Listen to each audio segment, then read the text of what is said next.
Quando Moisés recebeu o chamado divino na sarça ardente, ele foi incumbido de uma missão de enormes proporções: retornar ao Egito para libertar os israelitas da escravidão.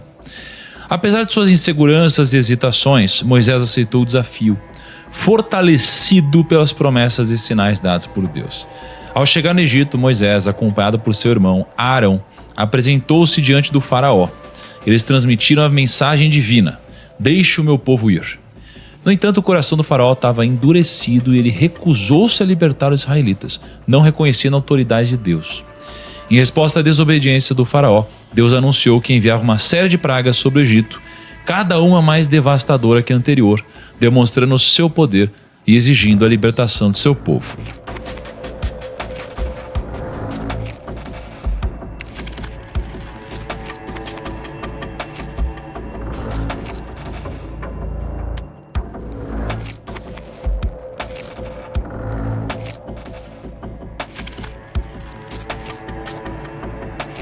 E antes de a gente entrar nas pragas, eu queria, Rodrigo, que a gente falasse um pouquinho sobre um tema que acontece um pouquinho antes, que é sobre Zípora. Porque fala-se muito pouco sobre Zípora. Mas Zípora, que é a esposa de Moisés, ela salva a vida dele no deserto, né, nesse caminho aqui. E eu queria que você falasse um pouquinho sobre isso, porque eu fui pesquisar um tempo atrás sobre essa relação das esposas, né, dos grandes patriarcas, dos grandes nomes bíblicos, que aparece muito menos do que os próprios nomes em si, né? E aqui uma das únicas, ou talvez a única história que aparece ali de Zípora, fora quando eles se conheceram, é exatamente sobre o momento onde ela salva a vida dele. E se ela não tivesse salvado a vida dele, ele não teria salvado 1 milhão de pessoas, né? Pelo menos. Então, conta um pouquinho pra gente sobre o que acontece e qual que é o real significado de ela ter circuncidado o filho, né? Aliás, isso daqui ela não queria. Ela não queria circuncidar o filho, né? Exato. Conta pra gente isso aqui.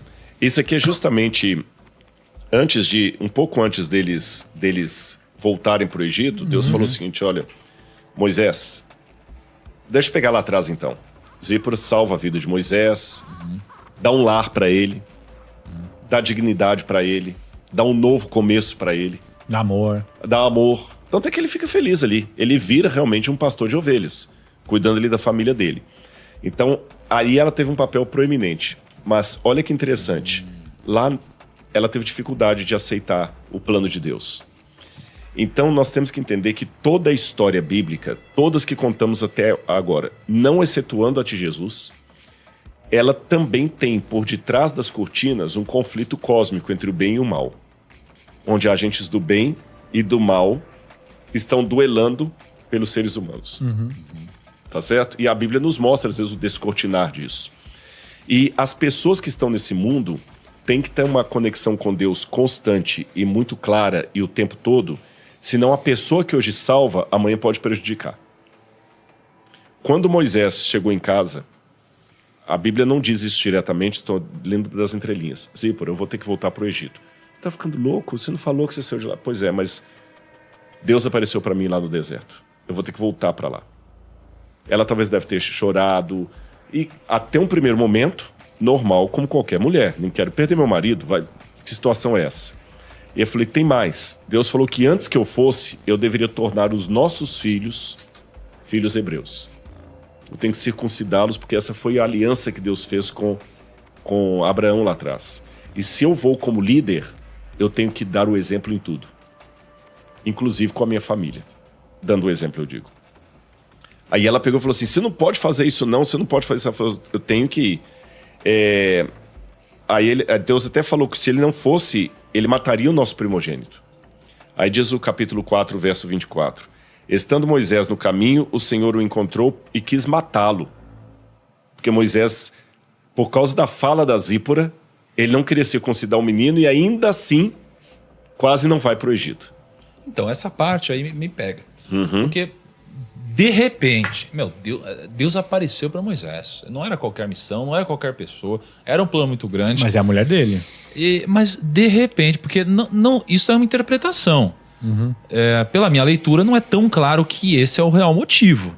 É uma possibilidade, não é? Mas o que eu entendo também é que não é relevante o motivo do porquê Deus quer matar Moisés nesse caso. Para mim, o mais importante é o que acontece depois. Mas, Cara, de repente, Deus quer matar Moisés. Isso não é muito forte, não? Mas, na verdade, Deus quer matá-lo porque ele não estava querendo obedecer a Deus. Poxa, mas ainda assim. Mas o que significa Deus querer matá-lo? Na nossa cultura ocidental, eu pensei que você ia perguntar por que Moisés ainda estava com medo, mesmo Deus tendo aparecido para ele. A gente tem que aprender com a Bíblia que... Eu vou responder primeiro essa parte, depois eu entro na questão do Deus querer matá-lo. Aqui a gente olha... Puxa, eu queria tanto um milagre daquele da Bíblia. Se eu visse o mar se abrindo, eu não ia ter medo. Eu não ia ter... Por que Deus hoje não age como agiu nos tempos antigos? Justamente para fortificar a nossa fé.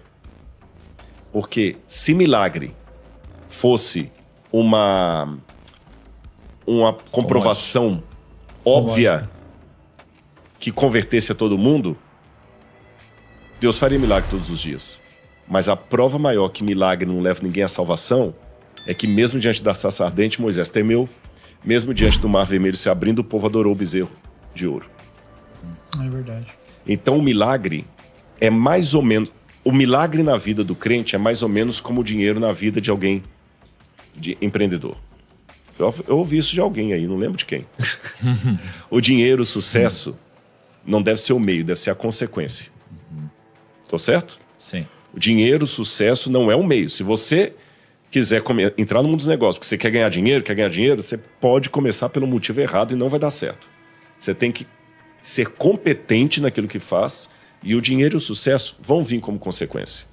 Você tem que aceitar a vontade de Deus pela fé. E os milagres vão vir como consequência. E não como motivo para você acreditar. Tá certo? Não é o dinheiro que faz você ficar rico. É a riqueza que te faz ter mais dinheiro. É o espírito de ser rico. Não é o dinheiro que vai... Porque, tanto é que não é, fazendo um parênteses, que tem gente que ganha na loto, ganha dinheiro, e ele perde com 8 meses. Total. E fica mais pobre do que antes. Então, não é o dinheiro que vai trazer a riqueza para você. É você que vai atrair o dinheiro com o seu espírito de riqueza. Não sei se está fazendo sentido o que eu estou dizendo. O milagre é a mesma coisa.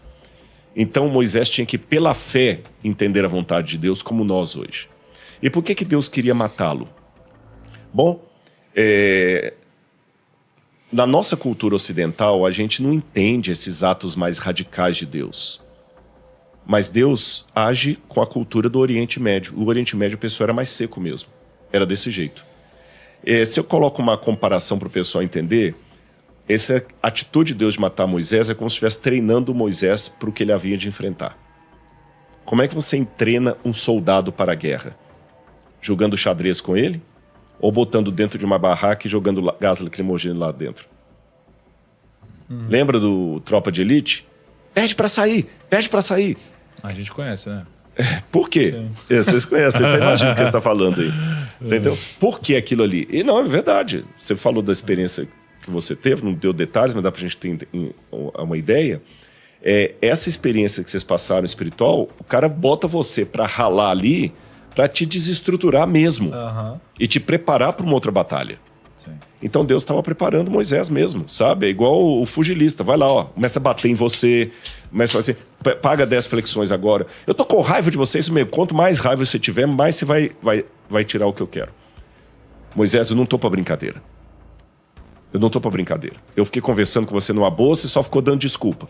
Eu apresentava, eu quebrava aquela barreira, você me dava outra desculpa pra não ir. Eu quebrava. Agora é a sua mulher. Eu vou matar você. Não, tá bom, agora eu vou. Sabe aquele cara que todo dia você fala assim, você vai acordar, não, só mais 10 minutinhos, só mais 10 minutinhos. Um dia pro bem dele, você joga uma bacia de água gelada nele pra ele acordar da cama logo. Foi isso que aconteceu. Por isso que Deus queria... Mas quem circuncidou o filho foi a Zípora, não foi ele. Sim, mas a pedido de Moisés. Tanto é que ela fala assim, quando ela vai circuncidar... Vamos ler esse negócio aí, Rodrigo. Olha não tô aqui, seguro disso. Eu vou ler pra você aqui, ó. Êxodo, capítulo 4. 24, 26. Exatamente. Então Deus... estando Moisés no caminho, numa estalagem, o Senhor encontrou e quis matá-lo. Zípora pegou uma pedra afiada, cortou o prepúcio do seu filho e com ele tocou os pés de Moisés e disse: sem dúvida, você é para mim um marido de sangue. Assim o Senhor o deixou. Assim o Senhor o deixou. Ela disse, marido de sangue, por causa da circuncisão. Deixa eu te fazer uma pergunta. Ela estava ouvindo a conversa ou... A Bíblia não deixa claro isso Porque aqui. parecia um ato de tipo assim, pô, ela vai matar meu marido, deixa eu resolver esse negócio logo. Pois é. Pega a faca e... Mas para ela resolver esse negócio, pega a faca, é porque antes Deus havia provavelmente dado essa ordem para Moisés. Você vai ter que circuncidar o seu filho. Mas eu estou numa tradução aqui, Rodrigo, que diz assim que quando diz que o Senhor foi ao encontro de Moisés e procurou matá-lo, pode ser que Moisés, na verdade, seja o filho de Moisés e procurou matá-lo. Olha, tá na tradução assim? Tem uma pequena, um pequeno, onde diz ou tem Moisés ou do filho de Moisés. Na minha Bíblia aqui tá Moisés. Eu desconheço na essa minha variante. também. Eu desconheço essa variante. Eu posso dar uma olhadinha no hebraico aqui depois. Pra gente dar uma olhada.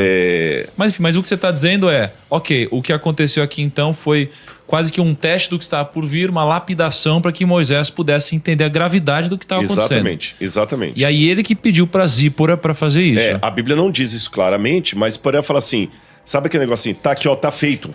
Entendi. Por que eu pedi pra gente focar nisso? Porque a minha interpretação era outra. A minha interpretação era assim, quem salvou a vida dele foi a esposa. Entendeu? Que vendo que ele não fez o que ele deveria ter feito, ou seja, ele não firmou a aliança que existia entre Deus e os ascendentes, Deus veio ao encontro dele para matá-lo. Porque ele não tinha essa aliança do próprio filho e se ele não fez o próprio filho, vai levar todo o povo de Israel para a terra prometida? Não. E a esposa veio e falou, não, peraí, deixa eu salvar meu marido. E ela foi e fez o que ele deveria ter feito. Entendi. Pra mim ela veio e assim, pô, marido, você não vai fazer isso, deixa que eu faço. Pum, e salvou ele pelo amor, entendeu? Porque fazer isso com o filho não é algo tão simples na cidade. Pode ser. A questão é que quando ela fala assim, sem dúvida você é para mim um marido de sangue por causa da circuncisão, pode por um lado interpretar como você está falando assim, já pensou se você não tivesse circundado o menino? Mas parece que ela está mais assim com raiva de Moisés. Muitos comentaristas pensam que porque ela não era hebreia. O costume de circuncidar não era dela. Havia no Egito o costume da circuncisão dos egípcios. Mas é por isso mesmo. Já que não era dela, é por isso que eu interpreto que ela fez isso por ele. Para salvá-lo. Porque assim, quando a gente vê outras passagens na Bíblia, tem uma coisa muito interessante que eu descobri, que é o seguinte, né? Quando Jesus cura o paralítico, diz assim, pela fé de seus amigos eu te curei, né? Então eu vejo que Jesus, ou Deus, funciona dessa forma. Ele opera dessa forma. Pela fé do outro você é curado. Pô, tem estudo científico... Pode se dar essa leitura, sim. Pensando agora por esse lado, pode se dar essa leitura. Só queria confirmar que eu olhei no hebraico aqui, no hebraico está literalmente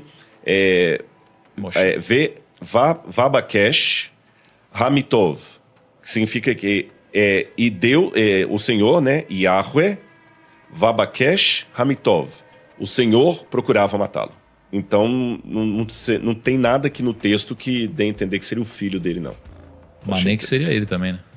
Não, procurava matá-lo. Não, mas que antes fala Moisés. Fala que se o Senhor o encontrou no acampamento e veio e o Senhor encontrou, tá falando sempre de Moisés. Toda coordenação ali. Sim, entendi. Olhando por esse lado, a gente pode ter essa leitura também, então. Talvez ela fez um ato de heroísmo. É que na tradição judaica, ela é vista como sendo aquela que resistiu ao que Deus tinha mandado a Moisés fazer. Entendi. Você diz, a sabedoria que vai sendo passada de geração em geração. Agora, só que na sua leitura, olhando por esse lado agora, pensando, ela pode ser possível também. Na verdade, ela cumpre logo o que Deus mandou, para de enrolar. Sim. Então nós temos duas maneiras de ler o texto aqui. Porque não era a função dela fazer isso, era dele, né? Não, pensando bem, a gente pode, olhando do jeito que está aqui, há margem para as duas leituras, sim. Leitura A. Moisés ficou insistindo com ela, como ela não fazia. Quando Deus ia matar, aí ela pega, faz logo. Você é um homem de sangue. Estou fazendo. Que é o mais comum entre os comentaristas. E existe a possibilidade B, que na verdade ela falou assim, faz logo o que Deus está mandando. Você, para mim, é um marido de sangue. Parece que você está querendo atrair desgraça para nossa família, não obedecendo a Deus. Legal.